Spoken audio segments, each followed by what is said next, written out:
Chapter 49-50. Meskipun tawaran 7 pedang terbang sangat menarik, Fang Han secara naluriah merasa tidak nyaman terhadap Jenderal Iblis Ying Tian King di dalam hatinya. Namun, dia tidak tahu apakah itu karena hubungannya dengan Fang King Sui atau karena pihak lain begitu kuat, dan telah dilahirkan jauh lebih tinggi darinya. Sebagai putra Kaisar Iblis generasi pertama, Ying Tian King dilahirkan dengan sendok emas di mulutnya. Dibandingkan dengan para pangeran dan putri di dunia biasa, dia bahkan lebih mulia. Dengan demikian, jalur kultivasinya pasti berjalan mulus. Fang Han dilahirkan dalam status yang sangat rendah, dan yang paling dia benci adalah mereka yang dilahirkan dengan sendok emas di mulut mereka yang bertingkah tinggi dan perkasa ke arahnya. Rasa amal, dia tidak membutuhkan amal apapun.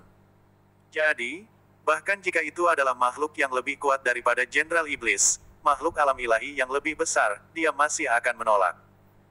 Selain itu, dia memiliki pemahaman yang sangat jelas tentang kepribadian dan temperamen Fang King Sui.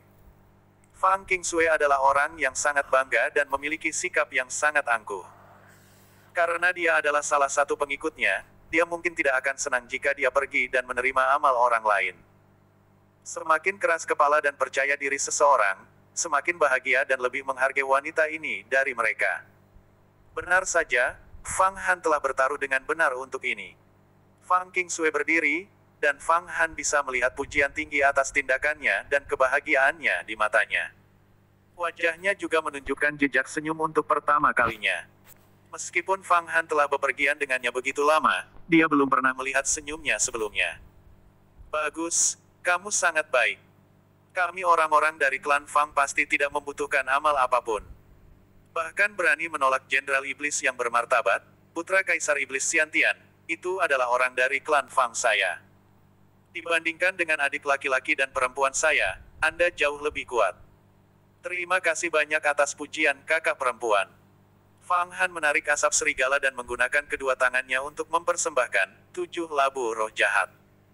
Baoki ini terlalu berharga, bahkan murid sejati pun tidak memiliki banyak. Awalnya, labu ini tidak akan ditinggalkan untukmu, tetapi karena kamu melindungiku dan karena aku terkesan dengan karaktermu yang jujur, labu itu milikmu. Andalkan itu untuk maju melalui masa-masa paling sulit dari alam fana, dan untuk mendapatkan status di dalam sekolah Yuhua. Fang King Sui mengibaskannya, dia benar-benar memberikan 7 labu roh jahat kepada Fang Han. Sepanjang jalur kultivasi, waktu yang paling sulit adalah selama alam fana. Di alam mortal, semuanya bergantung pada tubuh dan daging seseorang. Seseorang tidak bisa terbang, tidak bisa menyerang dan membunuh musuh dari atas. Para pembudidaya, alam mortal, terikat oleh banyak rantai daging, dan seringkali akan menghadapi bahaya saat berada di luar pelatihan dan mendapatkan pengalaman. Untuk melindungi diri mereka sendiri, mereka harus mengandalkan pakaian ajaib Lingki, pedang terbang, Del, dan harta sihir pelindung tubuh lainnya. Sekarang setelah Fang Han menerima 7 labu roh jahat, dia pada dasarnya menjamin dia setidaknya akan selamat dari masa-masa paling sulit dari alam fana ini. Sebelumnya, dia tidak bisa mengekspos pakaian ajaib kapas darah, atau pedang ular perak miliknya. King Sui, apakah kepribadianmu masih seperti ini? Anda bahkan berani bergerak melawan Dewa Iblis. Anda perlu memahami bahkan ayah saya sedikit takut pada Dewa Iblis. Jika Anda mengalami kecelakaan atau malapetaka yang tidak terduga, mata Jenderal Iblis Ying Tian King selembut air ketika melihat Fang King Sui. Dia berbicara dengan lembut dan menyenangkan, tidak sedikit pun kesal. Bahkan Fang Han bisa merasakan kesabaran Jenderal Iblis yang tak ada habisnya. Kamu dan aku tidak saling berhutang apapun. Bertahun-tahun yang lalu, kami berdua bertemu di kekosongan tanah Great Northern di mana kami dikepung oleh Iblis Surgawi Racun Air. Karena itu, kami buru-buru bertukar teknik. Iblis dan abadi bersama-sama, kami mampu membunuh Iblis Surgawi Racun Air, dan menerobos labirin mereka. Kami berdua mendapat manfaat dari acara ini. Baru saja, Anda menyelamatkan saya, tetapi Anda juga tahu bahwa, cara besar bunuh instan, Si Long Si tidak memiliki cara untuk menembus petir ungu pertahanan saya. Bahkan jika kamu tidak datang, aku akan baik-baik saja. Fang King Sui dengan samar melanjutkan, kamu dan aku, kita berdua, satu, jalan abadi, 1. Jalur iblis, seperti api dan air. Bagaimana jika perang besar iblis abadi dimulai lagi? Yang terbaik adalah tidak menjadi terlalu terjerat satu sama lain. Jika tidak, konsekuensinya mungkin menjadi bencana. Jadi apa? Aku tidak peduli sama sekali tentang perang besar iblis abadi. Jenderal Iblis Ying Tianqing menggelengkan kepalanya. Saya juga tidak menarik garis antara jalan abadi dan iblis. Lagi pula kami berdua berkultivasi antara langit dan bumi yang sama mencari umur panjang. Apa bedanya? Baiklah, karena saya telah melihat bahwa Anda baik-baik saja, hati saya terhibur, dan dengan demikian saya akan pergi. Sementara dia berbicara, Jenderal Iblis menghela nafas panjang. Sepertinya dia akan pergi, tetapi kemudian dia berhenti lagi, matanya beralih untuk melihat Fang Han. Dia tampak tersenyum. Kamu dipanggil Fang Han. Aku akan mengingatmu. Meskipun Anda saat ini sangat lemah, karakter Anda tidak buruk. Namun, kekuatan lemah dengan karakter seperti itu hanyalah bencana yang menunggu untuk terjadi. Sebagai Jenderal Iblis, tidak ada yang pernah mendurhakaiku, seperti siapapun yang telah dibunuh olehku. Namun, melihat wajah Fang Qingsue seperti ini hari ini, saya akan menunjukkan belas kasihan kali ini. Lain kali, jangan biarkan ini terjadi. Saat dia berbicara, dia berubah menjadi cahaya putih, bergegas ke langit dan menghilang. Kamu? Alis Fang Han berkedut, tepat ketika dia hendak berbicara, Fang Qingsue telah menghentikannya. Jenderal Iblis memiliki martabatnya. Kekuatanmu benar-benar terlalu lemah, meneriakinya bukanlah pilihan yang bijak. Jika dia ingin membunuhmu, aku tidak akan bisa memblokirnya. Tunggu sampai kamu lebih kuat sebelum kamu mengatakan apa yang kamu inginkan padanya. Iya, Fang Han menjilat bibirnya. Kamu membunuh Sura, dan telah mendapatkan tempat di ujian murid pelataran dalam. Kehidupan seorang murid pelataran dalam sangat berbeda.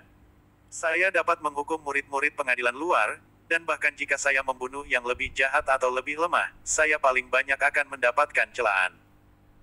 Namun, jika saya secara tidak masuk akal membunuh seorang murid pelataran dalam, saya akan dikirim ke penjara abadi selama 3 tahun. Fang Qingsue tampaknya telah mengembangkan kesabaran untuk Fang Han. Dibandingkan dengan sebelumnya, itu benar-benar berbeda. Tapi aku tidak punya bukti bahwa aku membunuh Sura, jawab Fang Han. Tidak masalah, saya sudah menanggalkan salah satu tanduk tulang Shuro. Tanduk tulang ini mengandung esensi dari Shuro. Dua cara jatuhnya adalah melalui evolusinya menjadi Shuro besar atau mati.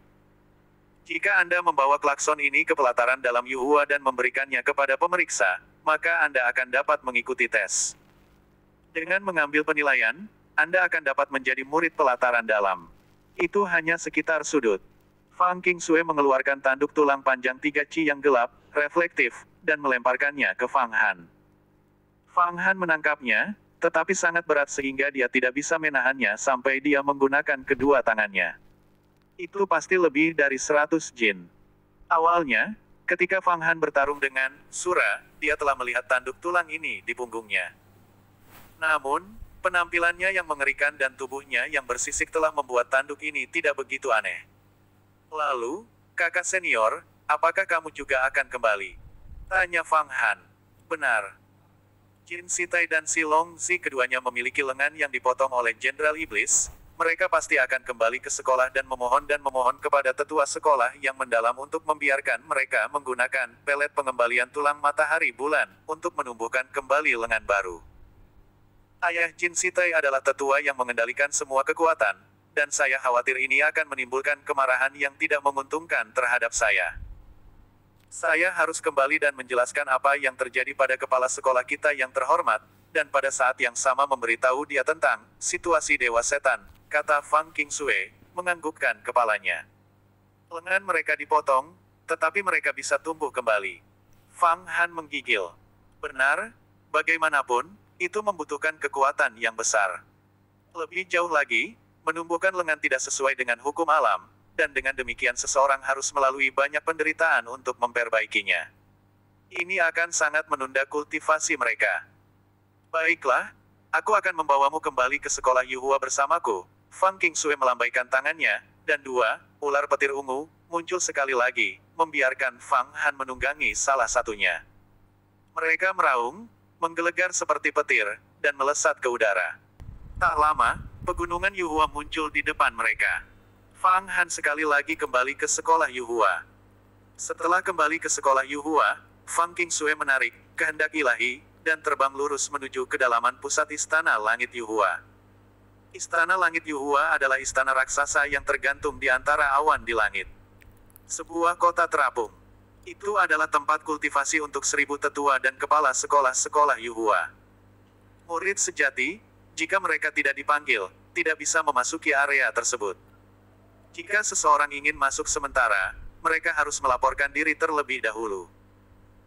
Fang Han tidak pergi bersama Fang Qingsue ke Istana Langit Yuhua, melainkan langsung menuju tempat ujian murid pelataran dalam, halaman abadi dalam, di dalam kota Yuhua. Halaman abadi dalam adalah tempat di mana para murid pelataran luar harus pergi untuk menjadi murid pelataran dalam. Sekolah Yuhua memiliki 100.000 murid pelataran luar, tetapi hanya 3 hingga 5.000 murid pelataran dalam. Ini menunjukkan betapa sulitnya menjadi murid pelataran dalam. Setelah menjadi murid pelataran dalam, kekayaan mereka akan menjadi jauh lebih tinggi. Makanan, pakaian, senjata, dan lain-lain. Semuanya akan mengalami perubahan kualitatif. Khususnya dalam hal teknik kultivasi, murid pelataran dalam akan menerima semua jenis teknik kultivasi roh. Teknik yang akan membantu memurnikan darah dan daging seseorang menjadi kekuatan spiritual. Ini adalah sesuatu yang tidak bisa dipelajari di dunia biasa. Di dunia biasa, hanya ada metode kultivasi, alam fana. Selain itu, di dunia biasa, bahkan jika seseorang berkultivasi ke tingkat transformasi dewa, mereka hanya akan memiliki kekuatan 5 kuda.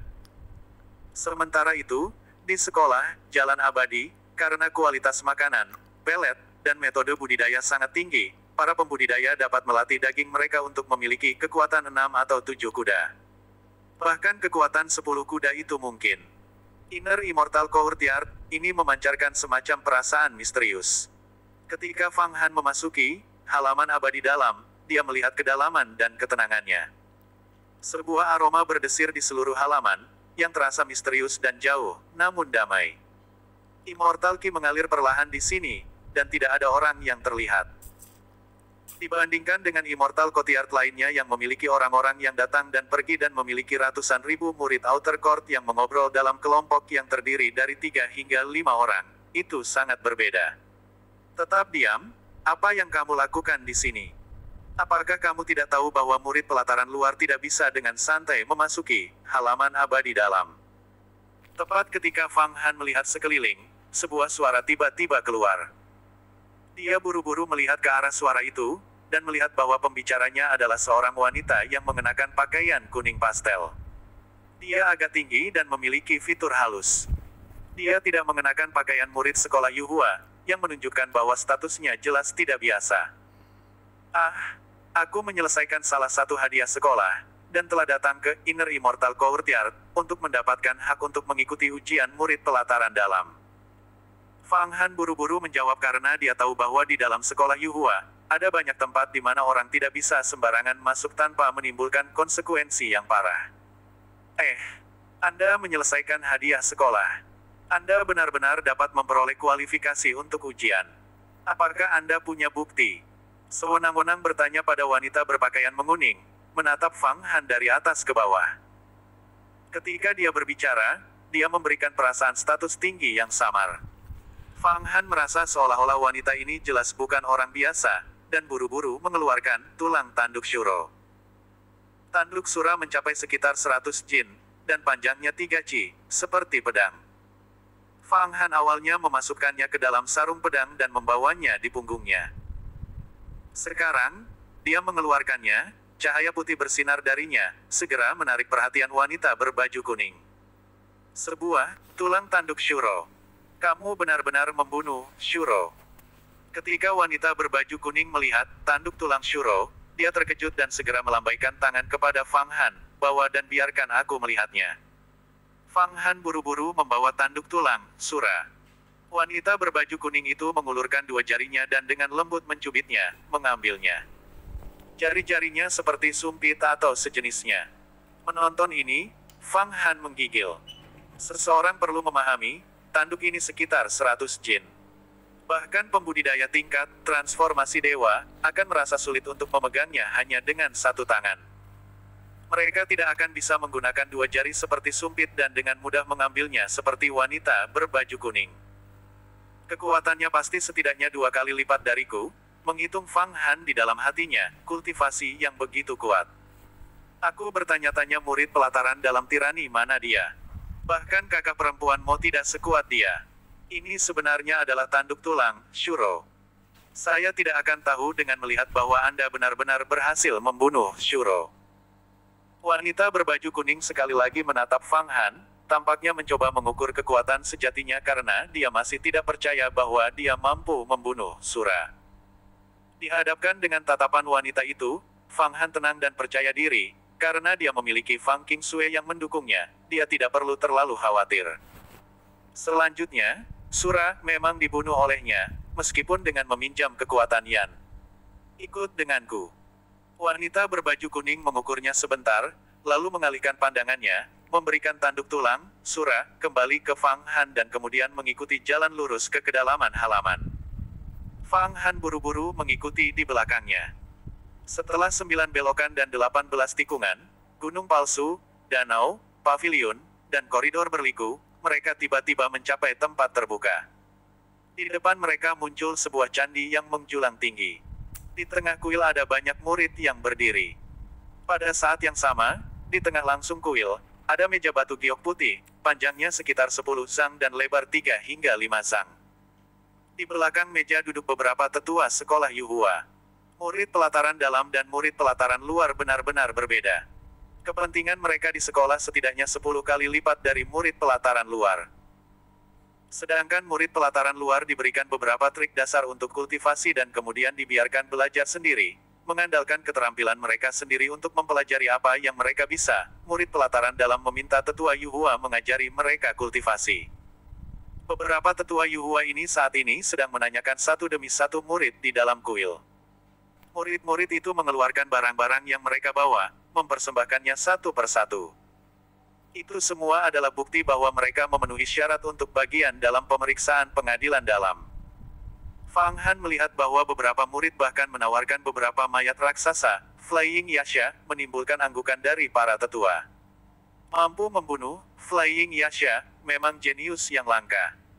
Medali ini diberikan kepadamu, kembali dan istirahat selama 3 hari, lalu pergi ke Sky Courtyard, dan masuk ke Heavenly Devil Arena, untuk mengikuti ujian. Beberapa tetua itu terus memberikan medali kepada mereka yang telah menyelesaikan tugas. Ini adalah bukti bahwa seseorang memenuhi syarat untuk berpartisipasi dalam ujian. Mereka benar-benar mampu membunuh Flying Yasha. Sangat kejam. Di Gurun Hanhai aku hanya membunuh 36 Yasha dan baru saja menyelesaikan tugas sekolah. Makhluk garang dan jahat seperti Flying Yasha, aku bahkan tidak cukup berani untuk menyentuhnya. Memang, kali ini sekitar 100 murid pelataran luar mati di tangan Yasha terbang. Saya, dengan mata kepala sendiri, melihat rekan-rekan junior saya digigit oleh Yasha terbang itu. Mereka yang tangannya digigit benar-benar disayangkan. Murid-murid itu adalah anak-anak dari beberapa menteri penting dari dinasti Suang, dan memiliki beberapa fakih berkualitas tinggi. Mereka juga memiliki hubungan yang baik dengan beberapa murid pelataran dalam dan menerima bantuan mereka. Bagi mereka, membunuh Flying Yasha tidak banyak. Itu mungkin tidak. Saya mendengar bahwa beberapa murid dari Kekaisaran Dade dapat bergabung dengan kakak perempuan Mo dan kelompoknya, yang kemudian menerima bantuan dari peringkat 10 di peringkat Sanhe, saudara senior Yuan yang menggunakan ular perak sword, dan mencoba membuat tangkapan besar, tetapi kemudian disergap oleh Pink Prince. Mereka semua dimusnahkan, membuat para tetua di Istana Langit Yuhua sangat terkejut. Apa? Kakak senior Yuan, peringkat ke-10 dari peringkat Sanhe, Yuan Jiankong menderita kerugian besar. Bagaimana bisa? Apakah Anda percaya atau tidak terserah Anda, saya juga baru saja menerima info ini. Fang Han mendengarkan percakapan yang terjadi di antara murid-murid ini, jantungnya berdetak kencang. Dia tahu kakak perempuan Mo dan Pangeran Bao dari Kekaisaran Dade dan yang lainnya tidak mati dan bahwa Yuan Jiankong telah melarikan diri untuk meminta bala bantuan. Hal-hal ini, apakah para tetua tahu atau tidak, tidak akan membawa implikasi apapun padanya. Jika itu memang menarik perhatiannya, maka 7 pedang terbang di tubuhnya bersama dengan pakaian iblis kapas darah akan sulit dijelaskan. Ah, kakak senior yang panjang. Kakak senior yang panjang. Halo, kakak senior yang panjang. Pada saat ini, sejumlah besar murid melihat wanita berpakaian kuning di depan Fang Han dan buru-buru menyapanya. Semua orang mencoba untuk mengambil hati diri mereka sendiri dan menjilat. Itu persis sama seperti jika seorang kaisar atau kanselir mengunjungi berbagai daerah dan dipuja oleh pejabat di tempat-tempat itu. Hanya siapa dia? Fang Han juga merasakannya, status wanita ini pasti sangat tinggi. Wanita berbaju kuning tidak mengindahkan kata-kata para murid itu, perlahan-lahan berjalan ke depan para tetua, di mana dia mengucapkan beberapa kalimat. Apa? Sebenarnya ada seorang murid yang mampu membunuh seorang sura. Teriak seorang penatua, heran dan hampir melompat dari tempat duduknya. Dia memandang Fang Han, kamu, Fang Han, bawa tanduk tulang, suramu dan biarkan aku menganalisisnya.